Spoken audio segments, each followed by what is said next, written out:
안녕하세요. 인천에 살고 있는 28살 이혼녀입니다. 제 평생 결혼한 건 너무나 후회되는 일이지만 빠른 이혼을 한 건 정말 잘한 일이라고 생각하고 있어요. 제가 결혼 후 신혼을 즐기지 못하고 번갯불에 콩 구워 먹듯 이혼을 하게 된 이유를 이곳에 털어놓고 가도 될까요? 제 얼굴에 침 뱉기 같아서 그동안 어디 말 못하고 꾹 참고 지냈거든요. 그런데 이젠 저도 속 시원하게 털어내고 싶어요. 저는 어릴 때 꽤나 소문난 부잣집에서 태어났어요. 다만 그때 당시 집이 얼마나 넉넉했는지는 저도 체감한 적은 없어요. 왜냐하면 제가 기억이 없던 시절에 잘 나갔던 아빠의 사업은 완전히 망해버렸거든요. 그래서 부자였던 건 별로 기억나지 않지만 집이 못 살았던 기억은 아주 많이 남아 있어요. 제가 초등학생 때 집에 돈이 없어서 한동안 저녁을 라면으로 먹을 때가 있었어요. 처음에는 아무것도 모르는 어린 마음에 매일 라면을 먹는다고 엄청 좋아했었죠. 그런 제게 어떤 말도 쉽게 못 꺼냈던 부모님의 참담한 얼굴이 가끔 떠올라요. 하지만 얼마 지나지 않아 현실을 깨달은 저는 라면이 물려서 울며 불며 먹었죠. 아빠가 다시 일어난 건 제가 초등학교를 졸업할 때쯤이었어요. 정말 이러다 온 가족이 죽나 싶을 때 아빠는 다시 재기에 성공하셨죠. 덕분에 저는 지금까지 부족함 없이 넉넉한 환경에서 자랄 수 있었어요. 물론 부모님이 가끔씩 그땐 정말 돈이 많았었지 하며 말씀하시던 그 옛날만큼은 아니었지만요. 다행히 현재까지도 저와 부모님은 경제적으로 여유롭게 지내고 있어요. 남편과 결혼을 했던 건 성격이 잘 맞아서였어요. 다들 사랑해서 결혼을 하지만 결국 시간이 지나면 부부는 서로에게 가장 친한 친구가 된다는 말을 들은 적 있거든요. 그래서 저도 남편감을 찾을 때 평생 함께 즐겁게 지낼 친구 찾듯이 찾았어요. 남편은 제가 만나본 사람들 중에 가장 저랑 성격이 잘 맞는 사람이었어요. 처음부터 너무 잘 맞아서 저희의 연애는 사랑과 우정이 모두 있는 특별한 관계 같았죠. 입맛 잘 맞고 성격까지 잘 맞으니 연애할 때도 딱히 싸울 일이 없더라고요. 서로 만나면서 억지로 상대방에게 맞추는 게 은근히 고역이잖아요. 그래서인지 저는 자연스럽게 이 남자랑 결혼하면 좋겠다 생각했던 것 같아요. 하지만 입맛 비슷하고 성격 잘 맞는 것도 연애 때나 좋았죠. 결혼하고부터는 입맛, 성격보다 훨씬 중요한 게 있다는 걸 깨달았어요.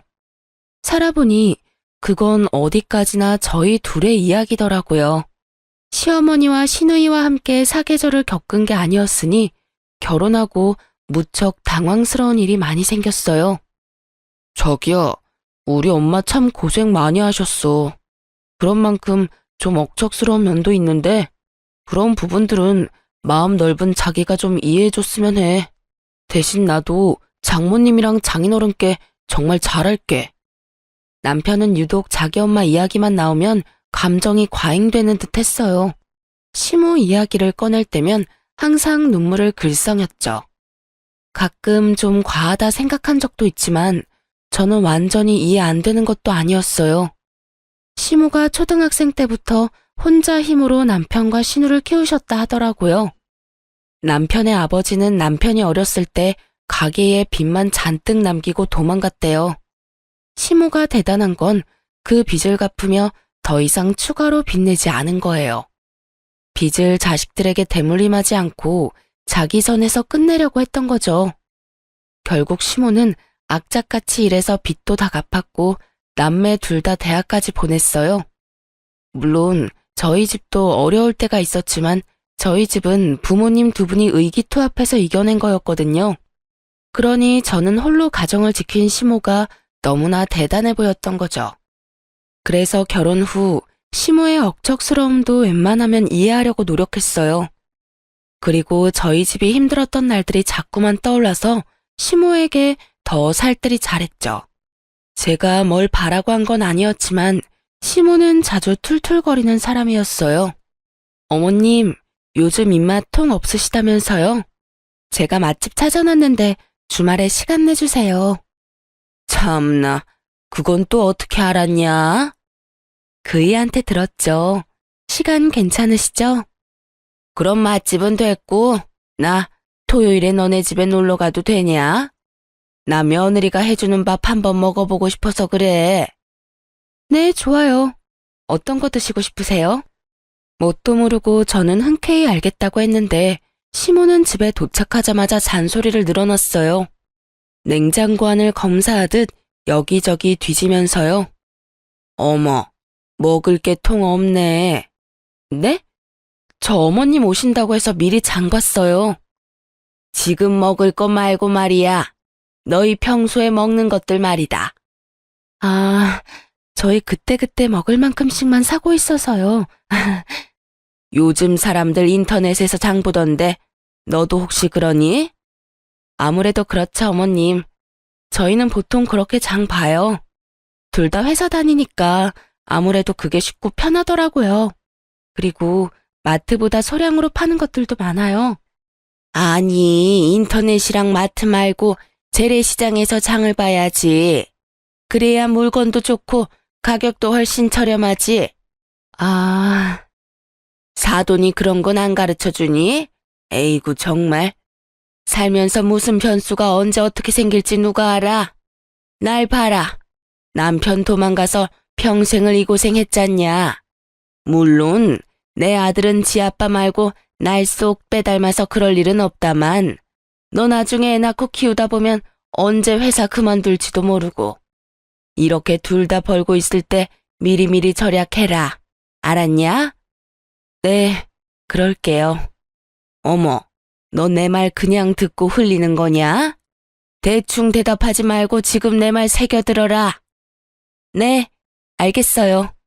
매번 그렇게는 못해도 되도록이면 시장 가보도록 할게요. 매번 그렇게는 못한다니. 지금부터 물건 사는 습관을 잘 들여야지. 너 그렇게 뭐든 쉽게 사는 버릇하면 되겠어? 그 순간은 제가 무조건 시모 말에 넙죽 엎드려야 시모의 잔소리가 끝날 것 같았어요. 하지만 저는 무조건 오케이 하지는 않았답니다. 지금 당장 회피하자고 수긍했다가 미래에 제가 더 고생할 것 같았거든요. 그래서 저는 은근히 시모에게 반항을 했어요. 그럼 어머님, 이렇게 하는 건 어떨까요? 아무래도 제가 남편보다 주간에 일하는 시간이 많아요. 주말까지 일이 생기는 경우도 허다하고요. 그래서 그동안 대부분 집안 마트나 인터넷으로 장 봤는데 어머님이 재래시장 가라고 하심 대부분 장은 남편이 볼 것 같아요. 그래도 괜찮겠죠? 뭐? 그게 무슨 말도 안 되는 소리냐? 저희는 맞벌이니까 살림을 제가 다 전담할 수는 없어요, 어머님. 그래도 그이가 어머님한테 보고 배운 게 있으니까 저보다는 물건도 잘 볼 것 같긴 해요. 오히려 잘 된 거 아닌가요? 시모는 예상하지 못한 제 말에 잠시 벙찌더라고요. 응? 그래? 그래 뭐 장 보는 것쯤은 너희 알아서 해라. 그래도 꼭 시간 나면 내 아들 시키지 말고 네가 직접 재래시장 가보고 그래. 평생 인터넷에서 장 볼 거 아닌 말이다. 네, 어머님, 그렇게 할게요. 시모는 괜한 아들 고생시키는 것 같아 마음에 안 드는 눈치긴 했지만 그 이후로 시장에서 장 보라는 소리는 쏙 들어가더군요. 만날 때마다 여러 잔소리를 늘어놓던 시모는 비록 다정한 성격은 아니었지만요. 그렇다고 며느리가 말 안 듣는다고 주구장창 괴롭힐 사람으로는 또 안 보였어요. 본인이 납득할 만하면 웬만해서는 그냥 넘어가더라고요. 그래서 저도 큰 불만 가지지 않으려 했죠. 하지만 시간이 지날수록 가만히 있으면 호구라는 말이 떠올랐어요. 남편과 시댁 때문에 저와 친정 식구들이 호구가 되는 느낌이 강하게 들었거든요. 처음에 저희 부모님은 양가 집안이 차이가 좀 나니까 남편과의 결혼을 조금 반대하셨어요. 저희도 물론 어려웠던 적 있었지만 저희 집이 겪은 아픔과 시댁의 아픔은 좀 다르니까요. 아빠는 살아온 결이 집안끼리 비슷해야 좀 더 제 결혼 생활이 순탄하지 않을까 고민하셨어요. 큰 반대보다는 걱정과 우려라는 표현이 더 어울리겠네요.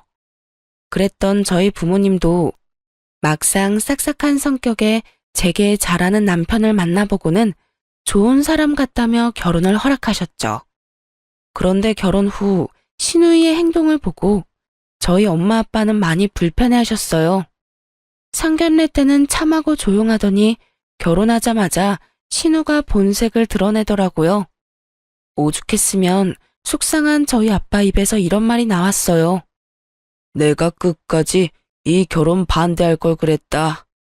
다름 아니라 결혼하고 처음으로 양가 모여서 식사하는 자리를 가졌는데 철없는 시누이가 설쳐서 분위기가 완전히 엉망이 됐거든요. 곧 30대를 앞두고 있는 시누이는 집안에서 사고뭉치 같은 존재였어요. 신우가 고등학생 때 갑자기 메이크업 하고 싶다고 해서 시모는 뼈 빠지게 일한 돈 신우에게 아낌없이 지원을 해줬다고 합니다. 그 당시 미용 재료값, 학원비까지 돈이 은근히 많이 들었대요. 그래도 신우가 각종 미용 자격증 따고 전문대까지는 갔다 합니다. 그런데 실습 나가서 고작 몇 개월 일해놓고 힘들다면서 졸업도 포기하고 그동안 배운 것들 다 때려치웠다더라고요. 그러고는 쭉 집에 틀어박혀 백수로 살았고요. 그 나이 먹도록 남편과 시모에게 기생한 거죠. 그러다 겨우 1년 전쯤 보험 설계사로 취직한 거예요. 저는 그 사정을 뒤늦게 남편에게 들은 터라 속으로 당황할 수밖에 없었죠. 진작 알았다면 신우 때문에 남편과의 결혼을 보류했을지도 모르겠네요. 그럼에도 불구하고 저는 지금이라도 신우가 밥벌이 하고 있으니 지나간 과거보단 현재를 응원하려 했어요. 하지만 뻔히 제가 그 모든 사정을 다 알고 있는데 신우 하는 행동들이 너무 뻔뻔하더라고요. 새언니, 다시 한번 진심으로 결혼 축하해요. 우리 오빠 앞으로 잘 부탁해요. 고마워요, 아가씨. 그럼 이제 결혼식도 끝났고 중요한 일 딱 하나 남았네요. 네? 어떤 거요? 양가 식사 자리가 엄청 화기애애한 분위기는 아니었지만 조용한 룸에서 도란도란 안부를 묻고 나름 편안한 분위기였어요. 신우가 보험 팔겠다고 나서기 전까지는요. 보험이요? 그래도 제가 설계사인데 다들 점검해야죠. 새언니랑 사돈 어르신들 보험 이제 내가 다 관리하려고요. 이제 우리 한 가족이잖아요. 새언니 주민번호는 나중에 받으면 되고 사돈 어르신들은 직접 이렇게 뵐 기회가 자주 없으니까 지금 주민번호 좀 불러주시겠어요? 사돈 처녀, 아니 그게 갑자기 무슨 말이지? 당황해서 말까지 더듬는 저희 엄마의 말은 가뿐히 무시하는 신우였어요. 아니다. 그냥 새언니가 주민번호 전부 나한테 톡으로 보내요. 사돈 어르신, 걱정 마세요. 제가 다 알아서 할게요. 이제라도 부족한 보험 추가하고 필요 없는 보험은 정리해야죠. 그때 일식집이었는데 죽을 먹고 차례로 음식 나오려는 찰나였어요. 당연히 먹기도 전에 저희 가족들 입맛 다 떨어졌습니다. 저뿐만 아니라 저희 부모님 역시 신우의 건방진 태도에 깜짝 놀랐고요. 신우에게 제가 만만해 보였나 울컥 화도 치밀어 오르더라고요. 저는 그렇다 해도 저희 부모님 우습게 보는 것도 열받고 그걸 제지하지 않는 시모와 남편도 어이없었어요. 솔직히 가까운 가족 사이에도 보험은 정말 신중하게 가입하는 거잖아요. 본인이 필요하다 생각이 들면 열심히 알아보고 가입해도 되는 게 보험이고요. 그런데 신우이가 경력 있는 베테랑 설계사도 아니고 병아리 신입 설계사인 거 시댁도 저도 다 아는 사실이잖아요. 설령 신우가 보험의 여왕이라 했어도 그 식사 자리에서 갑자기 영업하는 것도 굉장히 무례한 일이라 생각했어요. 친정 부모님도 말문이 턱 막히셨고요. 아가씨, 여기서 이렇게 말할 게 아닌 것 같아요. 지금은 식사부터 하고 다음에 저랑 이야기해요. 상황 파악 못하는 신우이에게 저는 단호한 말투와 눈빛으로 경고했어요. 하지만 신우는 눈치는 진작에 말아먹은 사람처럼 굴더군요. 다음 언제요? 에이 설마 새언니 혹시 나 못 믿어요? 제가 설마 가족들 주민번호 받아서 엄한 데 쓰겠어요? 오래 걸리는 이야기도 아니고 그냥 천천히 식사하면서 이야기하면 되죠. 새언니, 보험은요, 내일 다음에 이런 식으로 미루다 보면 진짜 큰일 나요. 아가씨. 어머, 새언니, 지금 저한테 소리 지른 거예요? 나는 그냥 좋은 마음으로 물어보는 건데 좀 많이 서운해지려고 그러네. 심지어 그때까지 제 남편은 한마디 거들지도 않더군요. 저는 남편이 입에 본드칠이라도 한 줄 알았네요. 제 언성이 점점 높아지자 지켜보시던 친정아빠가 제 손을 조용히 잡고 말했어요. 사돈처녀, 열심히 사는 모습은 보기 좋네요. 그런데 지금 이 자리는 결혼식 무사히 끝나고 우리가 처음 만나는 자리 아닌가요? 아직 그런 사적인 이야기를 꺼내기엔 이른 것 같은데 난 오늘은 즐거운 식사 자리에 집중하고 싶네요. 자네 생각은 어떤가? 네, 그렇죠. 장인어른 말씀이 맞습니다. 이제 소정아, 그 얘기는 그만하자. 내가 뭘 어쨌다고? 아빠가 남편에게 묻자 남편은 그제서야 그만하라고 시누이를 말렸어요. 시누이는 식사하는 내내 입이 대빨 튀어나와선 아무 말을 하지 않았어요. 차라리 그렇게 입을 다문 편이 나았죠. 시모는 창피는 했는지 나중에 시누이 등짝 때리는 건 얼핏 봤어요. 문제는 그 이후에 신우가 전화와서 엄청 우는 소리를 하는 겁니다. 새언니, 나 이번 달 실적 조금만 더 채우면 되거든요? 저 좀 도와주면 안 돼요? 보험 비싼 거 가입하라고는 강요 안 할게요. 이참에 진짜 보험 점검하면 좋잖아요. 아가씨. 네? 어머님이랑 남편은요? 그게... 아가씨한테 보험 들었어요? 엄마랑 오빠는 어떤 보험 들지 아직 고민 중이에요. 어머님이랑 오빠 가입하면 그때 저도 생각해 볼게요. 너무해요, 진짜. 너무한 건 아가씨죠. 적어도 아가씨 가족인 어머님이랑 오빠는 설득해야 저도 믿음이 갈 거 아니에요. 저는 신우에게 시모랑 남편부터 가입시키고 오라고 했어요. 고집 세고 짠순이인 시모가 아무리 자기 딸이라고 해도 1년 된 설계사한테 덥석 보험을 새로 들 리가 없다는 걸 짐작했거든요. 아니나 다를까 시누이는 시모는 물론이고 남편에게도 가입 성공을 못 시켰더라고요. 본인 가족도 한 명 가입 못 시키는데 뭘 믿고 제가 가입하겠어요. 다행히 그 이후로 신우는 제 앞에서 보험의 보자도 안 꺼냈어요. 저는 진짜 신우이가 보험회사에서 진득하게 몇 년 일을 하는 모습을 보이면 그때 상담해보고 하나쯤 보험 들어주려고 했어요. 물론 부족했던 제 보험 보장도 채울 겸 저렴한 보험으로요. 그런데 그 마음이 싹 사라지게 남편이 제게 핀잔 아닌 핀잔을 주는 겁니다. 신우가 잠잠하니 이제 남편이 제 속을 뒤집더라고요. 그래도 내 동생인데 한번 눈 딱 감고 도와주면 안 돼? 가만 지켜봤는데 당신 너무 냉정하다. 응? 그게 무슨 소리야. 그러는 당신은 왜 아가씨 안 도와주는데? 아가씨도 그렇고 당신도 그렇고 대체 왜 나랑 우리 집에만 그래? 어머님이랑 당신이 들어주면 되잖아. 말을 왜 그런 식으로 해? 그럼 내가 말이 예쁘게 나오겠어?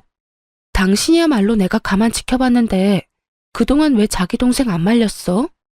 내가 아가씨 문제로 싸우기 싫어서 잠자코 있으니까 바보로 보였어? 그건 걔가 철이 없어서 그런 거고. 그러니까 왜 나이만 먹고 철없는 동생 하는 짓을 엄한 데서 따지냐고. 막말로 내가 따져야지. 철없이 행동한 걸 알았으면 당신이 제지했어야 맞는 거 아니야? 내 말 틀렸어?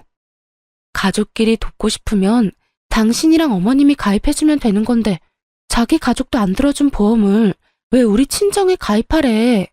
연애 때 그렇게 잘 맞던 남편과 처음으로 싸운 이유가 바로 신우이라니. 기분이 너무 언짢더라고요. 게다가 앞으로 남편과 삐걱거릴 순간들이 눈앞에 너무 그려지더라고요. 결혼하면 무조건 잘 살 줄 알았는데 철없는 신우 편을 들어주는 남편이라니. 솔직히 크게 실망했어요. 이건 완벽한 내로남불 아닌가요? 친정이 얼마나 만만하면 신우가 설치는데 맡기는커녕 뒤에서 편까지 들어주다니. 그 후 제가 대놓고 남편을 투명인간 취급하자 그제서야 잘못했다며 남편이 싹싹 빌더라고요. 하지만 아니나 다를까 저희 싸움은 한 번으로 그치지 않았어요. 어느 날은 신우가 울면서 전화가 왔어요. 새언니, 어떡해요? 왜 울어요? 무슨 일이에요, 아가씨? 말도 제대로 못할 정도로 흐느끼는 신우의 전화에 저는 정말 놀랐어요. 보통 저희 나이대에 울만한 일은 부모님 관련 일이 대부분이잖아요. 저는 혹시나 시댁에 무슨 큰일이 생겼을까봐 놀라서 바쁜 일 제쳐두고 신우가 있는 곳으로 달려갔죠. 얼마나 급했으면 남편에게 연락할 생각도 못했고요. 다행히 시모에게는 별일이 없었어요. 대신 신우가 몸을 가누지 못하고 제게 쓰러지듯 기대서 오열했어요. 아, 어떡해요, 새언니? 나 전세 사기 당했어요. 우리 엄마 알면 큰일 나요.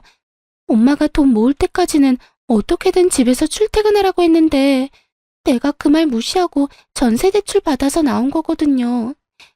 새언니, 나 당장 지낼 곳이 없어요. 알고 보니 부동산 중개 수수료 좀 아끼겠다고 개인 직거래하다가 사기당한 신우였어요. 저는 시모가 절대 신우 도와주지 않을 걸 잘 알고 있었어요. 시모 성격에 아무리 본인 딸이라도 멍청하게 사기당한 거 알면 분명 온 집안이 난리 날 게 뻔했죠. 시모가 돈에 엄청 예민했거든요. 당장 오갈 곳 없어진 신우는 저희 집에 며칠 지냈어요. 여보, 내 동생 챙겨줘서 정말 고마워. 이렇게 계속 지내는 건 아무래도 불편하니까 당신이 아가씨 월세 보증금 빌려주는 건 어때? 어? 난 지금도 괜찮은데? 뭐? 어차피 우리 방 하나 남잖아. 그러지 말고 그냥 동생한테 월세 받는 건 어때? 난 싫어. 여기 우리 신혼집이야. 자기 신혼 뜻 몰라? 근데 자기가 쟤 여기까지 데리고 온 거잖아. 그건 아가씨가 당장 갈 곳 없다고 하고 그때는 상태가 많이 안 좋았으니까. 아, 몰라. 당신이 해결해. 그래도 내가 오빠인데 어떻게 나가라고 그래? 그리고 제가 나한테 보증금 받아가서 갚겠어? 차라리 방 하나 내주고 월세 받고 말지. 당신 정말 무책임하다. 당신도 무책임해. 신우랑 며칠 지내다 보니 너무 불편했던지라 저는 당장 신우를 나가게 해야겠다는 생각뿐이었어요. 그때까지는 남편과 이혼까지 갈 생각은 못하고 어차피 못 받을 돈 남편이 빌려주나 제가 빌려주나 똑같다 생각하고 제가 줘버렸어요. 지금 생각해보면 바보 같은 선택이었지만 그땐 가족이니 벼랑 끝에 몰렸을 때 한 번은 도와주자 생각도 했고요. 주식이랑 적금 여기저기 돈 묶인 남편보다는 제가 당장 현금 여유가 있기도 했고 재정적으로도 제가 남편보다 돈은 더 많았거든요. 신우 일이 해결되자 남편은 또 울먹거리며 말했어요. 당신한테 정말 감동받았어. 진심으로 고마워. 내가 정말 잘할게. 하지만 이번에 큰일은 친정에서 치르고 말았죠. 생각지도 못하게 엄마 건강에 적신호가 온 거죠. 난소에 작은 혹이 여러 개가 발견됐거든요. 그래도 암은 아니어서 천만다행이었지만 처음 알게 됐을 때는 너무 놀랐어요. 저는 친정엄마 앞에서 애써 눈물을 참았지만 남편 목소리를 들으니 눈물이 터지더라고요. 여보, 나 이제 점심시간이야. 장모님 괜찮으셔? 난소에 혹이 여러 개 발견됐대. 처음에 암인 줄 알고 얼마나 놀랐는지 몰라. 아, 여보, 너무 걱정하지 마. 내가 있잖아. 그 순간에는 그냥 목소리만 듣는데도 든든하더라고요. 그 다음 신우가 엄청 의기양양한 목소리로 전화가 오기 전까지는 그렇게 생각했어요. 새언니, 내가 분명히 큰일 난다 경고했었죠? 그러길래 내가 신청서 줄 때 진작 상담하고 가입했으면 좋았잖아요. 다들 내 말 무시하더니 으이그. 그래서 사돈어른 난소암 보험금은 어디서 얼마나 나온대요? 뭐라고요? 아, 진짜 일 터지고 후회해봤자 소용없어요. 그러니까 빨리 새언니도 나한테 상담받고 가입해요. 아가씨, 지금 그게 할 말이에요. 그리고 난수함 아니고 혹 몇 개 발견된 거고요. 남편이 제대로 전달을 못한 건지 난수함이라고 잘못 전달한 거였죠. 그런데 착각한 신우가 전혀 걱정하는 말투가 아니라서 너무 어이가 없더라고요. 그런 줄 알았다는 뉘앙스라 아주 기분이 더러웠죠. 게다가 그 상황에 저한테까지 보험을 팔려고 하는 그 가증스러운 모습 보고 오만정이 뚝 떨어졌어요. 저는 보증금도 기꺼이 내줬는데 말이죠. 그리고 만에 하나 정말 암이었더라도 그때 아가씨한테 가입했다 한들 못 받는 건 몰라요? 암은 3개월 지나야 보험금 받을 수 있어요. 아가씨, 뭘 알고 말하는 거 맞아요? 네? 당연히 알고 있죠. 제가 전곡을 찌르자 신우는 당황해서 말을 더듬더라고요. 염치 없고 무식한 신우는 당황하는 것도 잠시였어요. 묘하게 신나고 격앙된 목소리로 이렇게 말하더군요. 이참에 전부 바로잡아요. 난소에는 혹이 있어서 암 가입은 안 되겠지만 다른 보험이라도 점검해야죠. 병원 어디예요? 지금 내가 갈게요. 아, 아가씨, 됐거든요. 그리고 엄마 아는 보험 설계사분 있어요. 그러니까 그만 좀 영업해요. 아주 지긋지긋해 죽겠네. 가족끼리 기분 상하게 뭐 하는 짓이에요? 저는 딱 잘라 거절하고 신우의 전화를 일방적으로 끊었습니다. 그때 전화만 끊은 게 아니라 아주 이참에 신우랑 인연을 끊으려고 마음먹었죠. 제 마음속에는 이대로 신우랑 평생 안 보던가 남편이랑 이혼하던가 둘 중 하나였어요. 퇴근한 남편에게 신우의 만행을 알렸더니 돌아오는 반응은요. 에이, 그럴 수도 있지. 내 동생 원래 철이 없잖아. 잘 배운 당신이 내 동생 불쌍하게 생각하고 이해 좀 해줘라. 그리고 내가 중간에 잘못 전달한 잘못도 있잖아. 근데 그렇다고 신우의 전화를 막 끊어버려? 자기 은근 좀 못됐다. 내 동생 얼마나 무안했는지 바로 전화와서 울기까지 하는데 아니, 걔도 자기 혼자 좋자고 보험 들자는 게 아니잖아. 다 장모님 위하고 걱정해서 걔도 그런 말 한 거지. 라고 공감은커녕 저를 나쁜 사람으로 만들더군요. 단체로 돌았지 아주? 저는 그대로 남편 정강이를 걷어찼어요. 자기 동생 철없는 거 알면 나한테 사과를 해도 모자랄 판이잖아요. 그런데 동생 운다고 저한테 와서 따지고 드는 꼴이라니. 남편이 아니라 원수가 따로 없었어요. 그렇게 여동생 끼고 돌 거면 그냥 결혼 안 하고 평생 자기 동생이랑 살면 좋잖아요.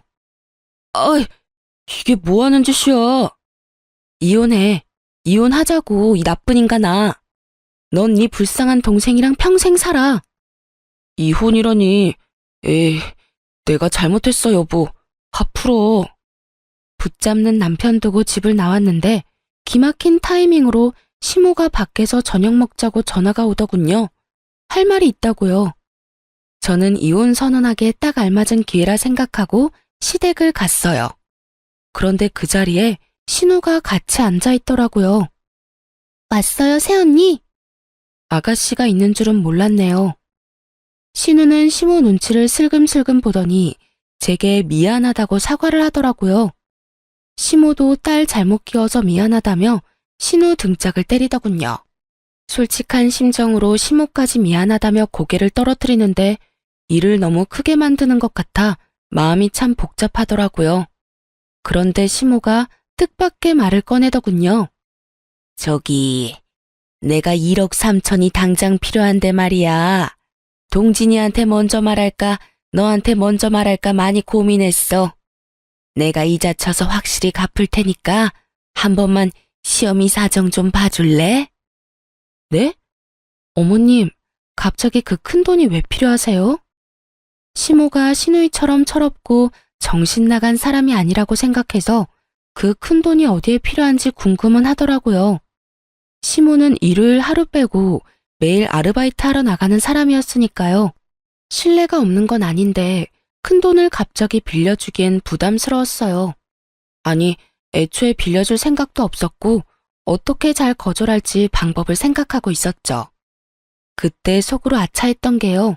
신우 보증금 조건 없이 한번 빌려주니까 이런 식으로 제가 힘들어지는구나 싶었어요. 들어보니 시모는 본인 장사를 하고 싶은 거였어요. 좋은 기회로 딱 1억 3천이면 보증금도 권리금도 해결할 수 있다더라고요. 시모는 반찬 가게에서 일했는데 손맛이 꽤 좋아서 그 동네 사람들이 알아주는 거 저도 알고 있었어요. 만약에 제가 가게 보증금 빌려줘도 시모가 쓰는 게 아니라 돈이 묶이는 거니까 몇 년 후 제게 다시 돌아오겠지 생각은 했어요. 그래도 결혼한 지 얼마 안 돼서 부부 사이에 잡음이 나오는 와중에 남편 집안에 그 큰 돈을 빌려주고 싶지 않았어요. 장황한 설명에도 제가 긍정의 말이 없자 시모는 삐친 얼굴로 말없이 식사만 했어요. 저는 중간에 화장실로 도망가 남편에게 당장 오라고 했죠. 남편과 통화를 끝내고 화장실에서 나왔는데 그 넓은 고깃집이 시끄럽도록 둘이 하하호호 웃으며 난리가 났더라고요. 아까는 분위기가 무겁게 고기만 먹더니 무슨 대화를 저렇게 하나 싶어서 가까운 테이블에 잠시 앉아 둘이 나누는 대화를 집중해서 듣기 시작했죠. 그런데 저는 정말 기절할 뻔했네요. 이씨, 세연이 별 반응도 없고 뭐야. 통이 커서 한 번에 알겠다 할 줄 알았는데. 다 너 때문이지, 이 기집애야. 아, 그만 좀 때려. 나도 먹고 살려고 그랬다 뭐. 그러게, 오빠랑 엄마가 보험 좀 가입해줬으면 좀 좋아. 시끄러. 정신 못 차리고 있어. 근데 엄마, 오늘 고깃값은 누가 결제해? 설마 새언니가 우리 보고 계산하라는 건 아니겠지? 예, 그럼 우리가 돈 빌리는 입장인데 계산 안 할 수도 없잖냐. 넌 그러니까 무슨 생각으로 이 비싼 고깃집으로 온 거야? 오랜만에 소고기 먹고 싶었단 말이야. 새언니 진짜 짜증나. 저번에는 500만 원 바로 입금해주더니. 그래도 착하잖냐. 아주 퍽하면 속아. 저러다 엄한 데 가서 사기라도 당할까 걱정될 만큼. 그래, 뭐 좀 답답해도 착한 건 인정. 덕분에 전세 사기 당했다고 거짓말하고 원룸 보증금까지 건졌잖아. 근데 엄마, 새언니 말이야. 나 월세도 가끔 내달라고 부탁하면 내줄 것 같지 않아?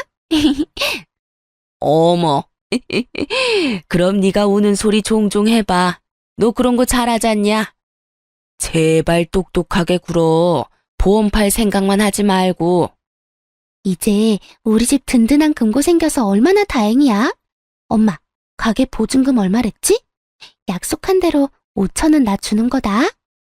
너 허튼 곳에 쓰면 정말 죽어. 듣다가 알게 됐는데 시모는 제게 큰 돈 빌려서 보증금 내고 자기 딸이랑 본인 종잣돈 만들 생각이었나 봐요. 애초에 돈 빌리고 갚을 생각도 없어 보였고요. 몇십만 원씩 갚다가 안 갚으면 그만이라는 말까지 들었거든요. 저는 다 들었지만 아무것도 못 들은 척 태연하게 굴었어요. 분하지만 흥분해서 어버버 따지고 싶진 않았거든요. 그럼 오늘 고기는 어머님이 사주시는 거죠? 저 요즘 안 그래도 기력이 딸렸거든요. 감사히 잘 먹겠습니다, 어머님. 응? 뭐 그래, 맛있게 먹어라. 저는 일부러 비싼 소고기만 계속 주문했어요. 그날은 채기도 하나 없이 어찌나 음식이 잘 넘어가는지요. 아마 이혼하겠다는 결심에 속이 너무 후련해서 그랬는지 모르겠네요. 시모와 신우는 비싼 고기 손도 못 대더라고요. 저만 야무지게 잘 먹었어요. 30만 원 넘게 나왔는데 손을 벌벌 떠는 시모였죠. 어머님 잘 먹었습니다. 설마 돈 아까운 건 아니죠? 아깝다니. 우리 며느리 잘 먹어서 나는 너무 기분 좋아. 억지 웃음 짓는 시모와 신우를 끌고 카페로 자리를 옮기자고 부추겼어요.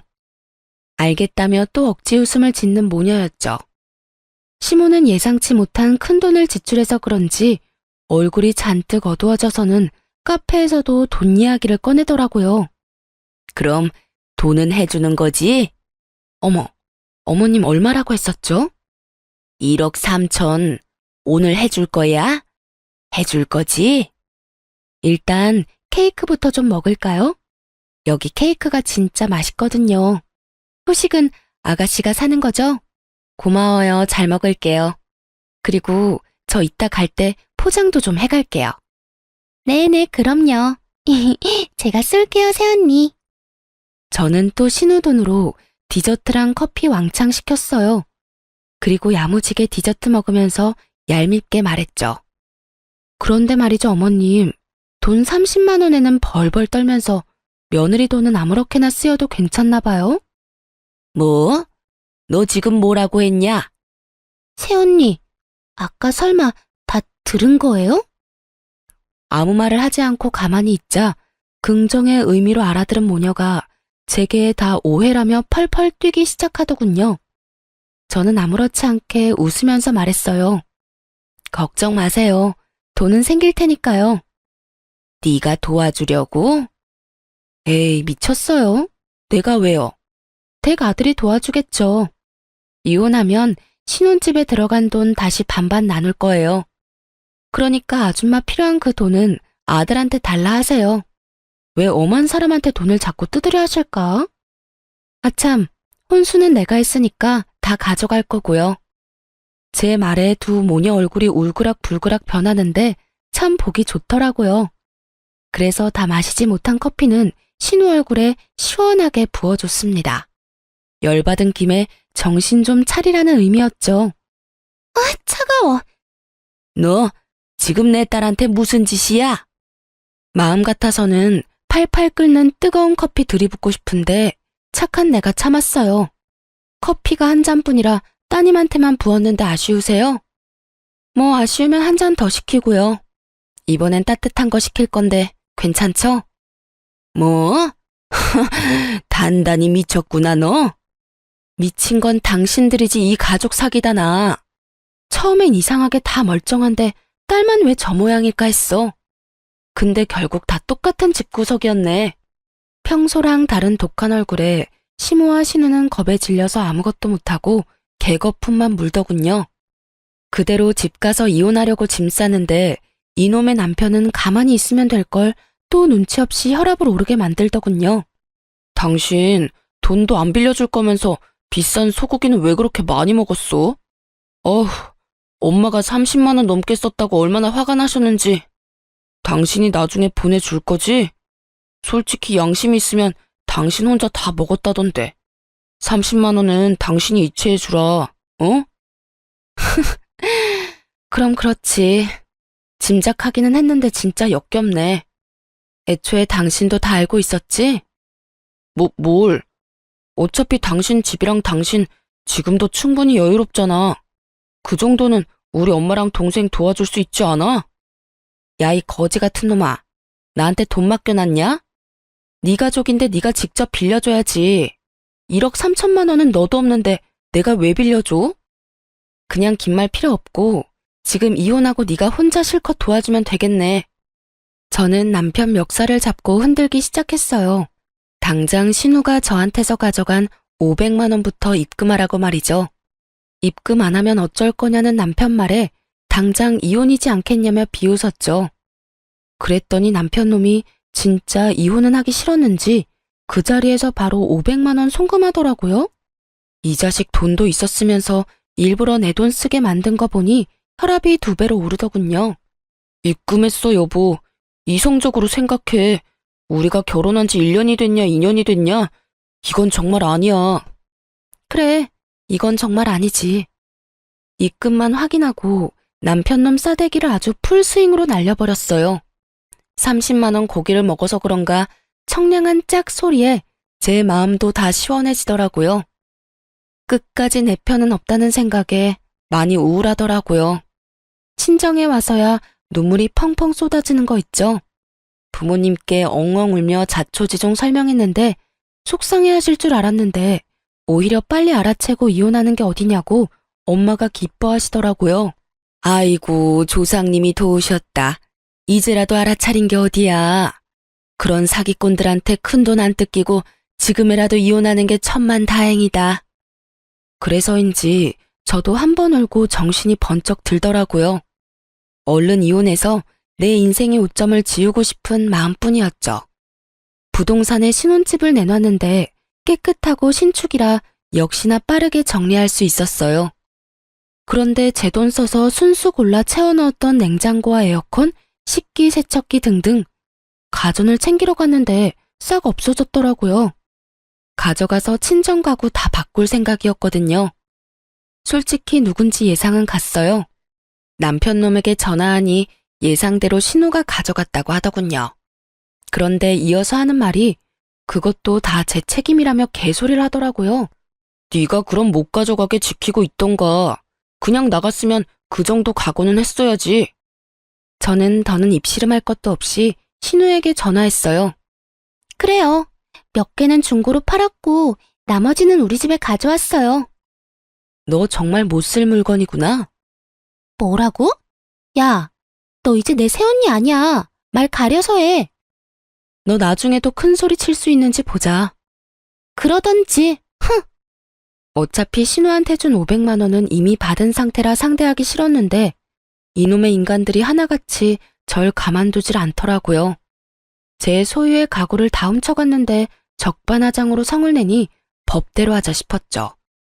원래는 조용히 합의 이혼하려고 했는데 소송 이혼으로 바꾸고 신우도 절도죄로 신고했습니다. 본인이 직접 가져갔다고 시인하는 통화 내역도 있고 아파트 CCTV도 찍혀 있었거든요.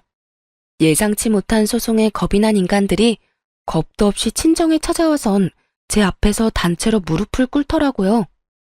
여보, 이건 냉장고 판돈이야. 도로 돌려줄게.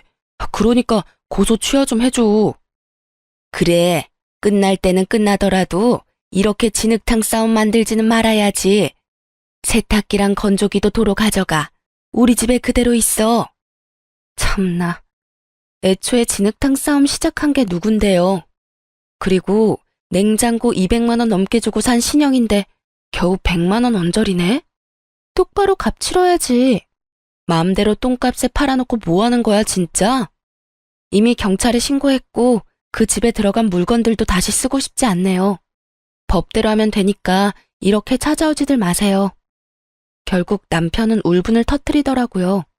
처음엔 저를 원망하더니 뒤늦게 상황 파악을 똑바로 한 남편놈이 시모와 신우에게 개거품을 물더라고요. 둘 다 내 인생 이렇게 망치니까 좋아? 좋냐고. 그냥 평범하게 잘 살 수 있었는데 그런 남편에게 저희 부모님이 말씀하셨죠. 다 잘못들은 했지만 남편인 자네가 다 알면서도 눈 감은 건 문제 아니던가? 장인어른, 그렇게 부르지 말게. 이혼한 사이에 장인이라니 내 집에서 다들 당장 썩 꺼져. 잘못했어요. 저는 정말 억울해요. 바짓가랑이 붙잡고 애원하는데 가증스럽기만 했어요. 자기 엄마랑 동생이 부인 기만할 때 가만히 있었으면서 뭐가 그리 억울할까요? 저는 이혼 소송은 그대로 진행했고 신우도 경찰에 넘겼어요. 겁 없이 혼수를 훔쳐간 건 잘못이지만 나름 선심 써서 제 값만 내놓으면 합의해주려 했거든요. 그런데 갑자기 제게 만나자 하더니 마지막에 먹은 소고기 값 대략 30만 원이랑 카페에서 쓴 돈까지 40만 원을 달라고 하더라고요. 정말 끝까지 눈치도 염치도 없는 족속들이었어요. 계산은 똑바로 해주실 거죠? 계산을 똑바로 하면 여기 날 부르면 안 됐지. 너 정말 내가 합의 안 하면 어쩌려고 이러니? 네? 그 정도 멍청함은 병 아니니? 감히 네가 나한테 돈을 요구할 수 있다고 생각해? 정신 못 차려? 잘못했어요. 제가 생각이 짧았어요, 언니. 정말 멍청한 건 답도 없구나. 괜히 성질 도둑에 했다가 잘못했다고 싹싹 비는 꼴이라니. 그 이후에 저는 혼수값 전부 다 되돌려받고 합의는 해줬어요. 물론 소고기 값은 돌려주지 않았답니다. 시모랑 신우 방관한 유책 사유가 충분히 입증돼서 위자료 두둑하게 받고 헤어졌어요. 끝까지 그 인간 자기 죄는 모르더라고요. 왜 자기가 피해자라고 생각하는지 어이가 없었어요. 그놈 어지간히 억울했는지 자기는 잘못한 게 없는데 엄마랑 여동생 때문에 제게 위자료까지 주고 이혼당했다며 여기저기 말하고 다녔나 봐요. 자기 얼굴에 침 뱉기인 줄도 모르고요. 덕분에 저랑 겹치는 지인들 회사 사람들 다 전 남편이랑 손절했어요. 또 전 남편은 그것도 전부 시무랑 신우 탓이라며 시댁과 연 끊고 잠수 타서는 혼자 살고 있다 하더라고요. 아참, 전 시누이는 뭐 보험일 진작 그만뒀다고 들었어요. 그럼 또 기생충처럼 자기 엄마한테 딱 붙어서 돈이나 축내고 있겠죠. 쉽게 먹고 살려는 그 버릇 어디 갈까요? 다 자업자득이니 나이 먹은 큰딸 뒷바라지하면서 영원히 고통받기를 바라네요. 어쨌든 저는 그 일로 크게 되어서 함부로 소액도 빌려주지 말자 교훈을 얻었어요. 멍청하게 또 속아서 큰돈 떼일 수도 있으니 앞으론 제 지갑 절대 안 열려고요. 그리고 저는 재혼도 안 하고 그냥 혼자 잘 살고 싶어요.